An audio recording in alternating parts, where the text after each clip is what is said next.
کسی کی عیب جوئی نہ کریں، ڈھونڈتے نہ پھریں کہ فلاں شخص میں کیا ہے۔ میرے نبی پاک سید عالم صلی اللہ تعالیٰ علیہ وآلہ وسلم نے ارشاد فرمایا اگر تم لوگوں کے عیب ڈھونڈو گے تو انہیں خراب کر دو گے۔ حدیث پہ غور کیا حضرات؟ اگر تم لوگوں کے عیب ڈھونڈو گے تو انہیں بندے خراب ہو گئے کہ تم خراب کر دو گے۔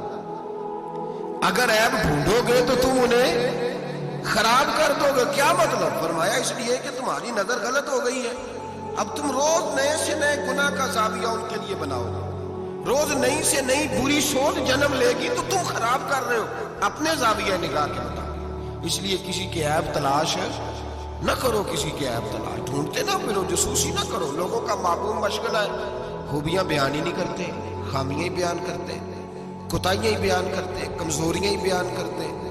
لوگ جب بھی کوئی لفظ ڈھونڈ کے لاتے ہیں تو کوئی کمی والا لفظ ڈھونڈ کے لاتے ہیں، خوبیاں تلاش کر، خوبصورتیاں بیان کر، اچھائیوں کا ذکر کر، مثبت سوچ۔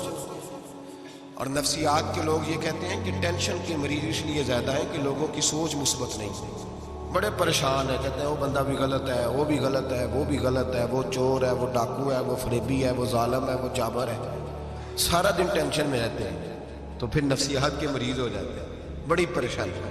یہ بتائیں اللہ تبارک و تعالیٰ جب کسی کو دیتا ہے تو کسی سے مشورہ کر کے تو نہیں نہ دیتا، وہ کہتا ہے وَيَرْزُقْهُ مِنْ حَيْثُ لَا يَحْتَسِبُ، میں جس کو دیتا ہوں بے حساب ہی عطا کر دیتا ہوں۔ لوگ ڈھونڈتے پھرتے ہیں، کہتے ہیں پتہ نہیں کون سا بینک لوٹا اس نے، پتہ نہیں کون سا بینک لوٹا ہے۔ ایک بہت بڑے ادارے کا مجھے وزٹ کرنے کا موقع ملا، بہت بڑا ادارہ تھا، میری طبیعت خوش ہو گئی۔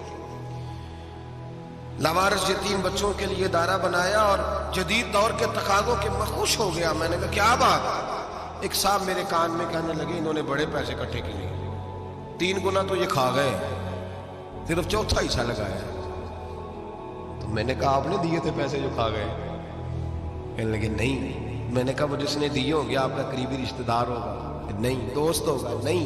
میں نے کہا آپ کو کس نے بتایا کھا گئے؟ کہتے میں نے لوگوں سے سنا ہے، میں نے لوگوں سے سنا۔ میں نے کہا نادان آدمی، کتنے کو پیسے؟ کہنے لگا جی کئی کروڑ۔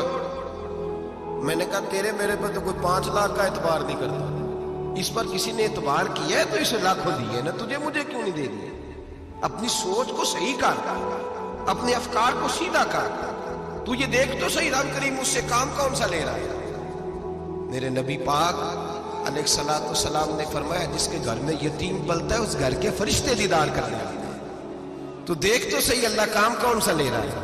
یتیم اور لوارث جس کے گھر میں پڑھ رہے ہیں تو اسے معمولی آدمی سمجھ رہا ہے۔ لوگ 1 منٹ لگاتے ہیں، بدگمانی کرتے ہیں، بری سوچ رکھتے ہیں، کبھی قطعاً ایسی کوئی بات اپنے ذہن کے اندر نہ لائے۔ اور ویسے بھی حساب لینے کی ڈیوٹی اللہ تعالیٰ کی ہے، ہماری نہیں ہے۔ تو جو جس کا کام ہے وہ بہت خوب جانتا ہے کرنے، وہ بڑا بہترین کارساز ہے، بڑی باریکی سے جانتا ہے۔ یاد رکھیں بدگمانی نہیں کریں، بری سوچ پیدا نہ کریں، اپنے آپ کو تباہ نہ کریں، اپنے آپ کو بھٹکائے نہیں، اچھا سوچیں۔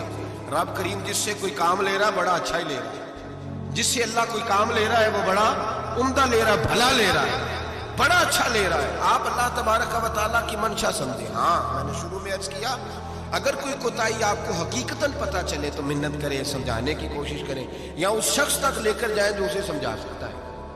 ہم کچھ نہیں کر سکتے، صرف کمیاں بیان کرتے ہیں۔ میرے نبی پاک سید عالم نور مجسم صلی اللہ تعالیٰ علیہ وسلم نے سمجھایا ہے اپنے غلاموں کو۔ حضور نے پہلے تو فرمایا جاسوسی نہیں کرنی، کسی کا عیب، کسی کا کبھی بھی عیب تلاش، میٹھی بات، پیاری بات، خوبصورت بات تلاش کرو۔ نبی پاک نے فرمایا حکمت مومن کی گم شدہ میراث ہے۔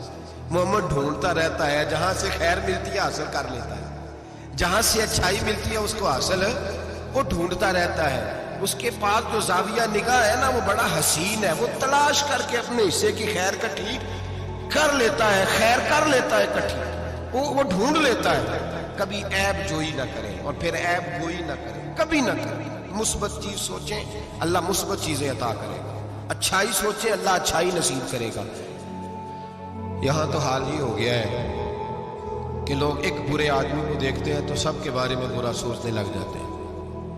وہ سرگودے میں نا تھوڑے دن پہلے ایک واقعہ ہو گیا، ایک دعا میں کرنے لگے وہ آپ نے آمین کہنی ہے، اللہ کرے سنی جاگ جائے اوے لوگ نے اپنے آنکھیں یہ میرے دل کے اندر کی گہرائی کی دعا ہے، مہربانی کریں آپ کی قبول ہو جائے گی، میرے گناہگار کی بھی بات بن جائے گی۔ دعا کریں سنی جاگ جائے، یہ جاگ جائے، اس کو ہوش آ جائے۔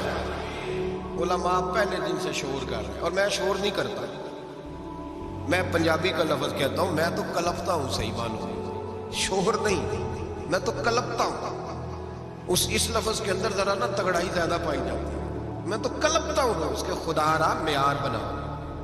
ہم اتنے کمزور لوگ ہیں، جدھر مرضی چلے جائیں گے، لوگ ویڈیو دکھا رہے ہیں، کہہ رہے ہیں جی ایک اور تہاڈا پیر پھڑیا گیا، میں کہ ساڈا نہیں تہاڈا ہے، تسی رکھ لو، بس یہ چول دا کی کرنا، وہ رکھیں اپنے پاس سامان۔ ایک منٹ میں آپ، اللہ تبارک و تعالیٰ نے مجھے بڑا وقت ہو گیا یہاں آپ کے ساتھ گفتگو کرتے، میرا نہیں خیال کہ کبھی ہم نے لچک دی ہو، دوسروں نے کیا تنقید کرنی، ہم سب سے زیادہ ایسے لوگوں پہ تنقید کرتے ہیں۔ اب میرا سوال ہے، شرابی کے پاس کون جا کے بیٹھتا ہے؟ متقی آدمی؟ بولے۔ نشئی کے پاس کون جاتا ہے؟ جواریے کے پاس کون جاتا ہے؟ او بھائی، ان آستانوں اور درباروں پہ وہ لوگ جاتے ہیں جو خود نفسیاتی طور پہ ٹھیک نہیں، خود نفسیاتی طور پہ ٹھیک نہیں، تو ایسے نہ الزام لگا دے کہ وہ فلاں بندہ تھا تو بڑا ظلم ہوا ان لوگوں کے ساتھ، زیادتی ہوئی، مومن جس نے قتل کیا وہ جہنم میں جائے گا۔ من قتل مومنا متعمدا فجزاؤہ جہنم، اللہ فرماتے ہیں جان بوجھ کے مومن کو قتل کرنے والے کی سزا جہنم ہے اور ہمیشہ اس میں رہے گا۔ لیکن نمازی کے پاس نمازی جائے گا، قرآن پڑھنے والے کے پاس قرآن پڑھنے والا جائے گا، درود شریف پڑھنے والے کے پاس درود شریف پڑھنے والا جائے گا۔ ان آستانوں پہ، ان جعلی درباروں پہ لوگ جاتے ہی وہ ہیں جو کلی بات سے باقی ہوتے، جو شرابی، کبابی، نشئی، ٹال کڑال والے وہ جاتے ہیں۔ تو جب جائیں گے تو سزا پائیں گے، کیوں جاتے ہیں؟ کس نے کہا جانے؟ اور میں بڑی دیر پہلے کا یہ بات کہہ رہا ہوں اور کہتا رہوں گا انشاءاللہ تعالی۔ میں اکثر کہا کرتا ہوں کہ بی بی گئی پیر پہ، پیر حالات خراب ہوئے، پیر پہ پرچہ ہوا، تو جس خامد کی بیوی گئی اس خامد پہ بھی پرچہ ہونا چاہیے۔ اس کی بیوی کیوں گئی تھی پیر کے پاس؟ اس پہ نہیں ہونا چاہیے؟ اس بھائی کو نہیں گھسیٹنا چاہیے جس کی بہن گئی تھی اکیلی تویز لینے؟ اس باپ کو پکڑ کے نہیں گھسیٹنا چاہیے عدالت کے اندر جس کی بیٹی بغیر پوچھے جاتی ہے تویز دھاگا کرانے؟ کدھر ہوتے ہیں وہ سارے؟ اس لیے ایک منٹ میں نہ، اور پھر ہمارا کوئی تعلق نہیں ہے ایسے لوگوں سے، اور ہم شرمندہ بھی نہیں ہیں، ہم بڑے دلیری کے ساتھ کہتے ہیں الحمدللہ تبارک و تعالی، ہمارا دور دور تک ہماری جماعت کا ان سے کوئی تعلق نہیں۔ ہماری جماعت کا تعلق پیر میر علی شاہ صاحب کے ساتھ، ہماری جماعت کا تعلق امیر ملت پیر جماعت علی شاہ محدث علی پوری کے ساتھ ہے۔ 104 سال کا بابا ہو پھر بھی مسواک کر کے کھڑا ہو کے نماز پڑھے اور 4 سنتیں ادا کرے، اور لوگ کہیں کہ پیر صاحب بیٹھ کے پڑھ لیں، اتنے بوڑھے ہو گئے۔ تو آپ فرمانے لگے میں بوڑھا ہوا ہوں، عشق تو بوڑھا نہیں نہ ہوا، میں اپنے رسول کی ہر ادا پہ عمل کر کے دکھاؤں گا۔ ان لوگوں کے ساتھ ہمارا تعلق ہے، ایسے ہی فٹافٹ اٹھ کے بات، ہمارا تعلق اعلیٰ حضرت فاضل بریلوی کے ساتھ۔